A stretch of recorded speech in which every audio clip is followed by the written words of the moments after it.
ಈ ನಮ್ಮ ಕನ್ನಡ ಚಿತ್ರರಂಗದಲ್ಲಿ ಕೆಲವೊಂದಷ್ಟು ಜನ ಧರ್ಮದ್ರೋಹಿಗಳಿದ್ದಾರೆ ಕಣ್ರಿ.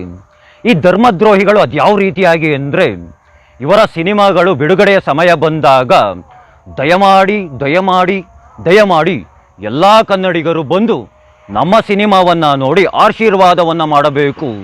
ಇದು ಕನ್ನಡ ಸಿನಿಮಾ, ಇದು ಕನ್ನಡಿಗರ ಸಿನಿಮಾ. ನೀವುಗಳು ಬಂದು ಈ ಸಿನಿಮಾವನ್ನು ನೋಡಿ ಕನ್ನಡವನ್ನು, ಕನ್ನಡಿಗರನ್ನು ಬೆಳೆಸಬೇಕು, ಉಳಿಸಬೇಕು ಅಂತ ಸೋಷಿಯಲ್ ಮೀಡಿಯಾಗಳಲ್ಲಿ ಬಂದು ಕಲರ್ ಡೈಲಾಗ್ಗಳನ್ನು ಹೊಡೆಯುತ್ತಾ ಭಿಕ್ಷೆಯನ್ನು ಬೇಡ್ತಾ ಇರ್ತಾರೆ. ಒಂದೇ ಒಂದು ಬಾರಿ ಇಂಥವರ ಸೋಷಿಯಲ್ ಮೀಡಿಯಾ ಅಕೌಂಟ್ಗಳನ್ನು ಹೋಗಿ ಒಂದೇ ಒಂದು ಬಾರಿ ನೋಡಿ. ಕನ್ನಡ ನಾಡಿನ ಬಗ್ಗೆ, ಕರ್ನಾಟಕದ ಬಗ್ಗೆ, ಕರ್ನಾಟಕದಲ್ಲಿರುವಂತಹ ರೈತರ ಜಮೀನಿನ ಬಗ್ಗೆ ಒಂದೇ ಒಂದು ಪೋಸ್ಟ್ಗಳನ್ನು ಮಾಡಿರೋದಿಲ್ಲ.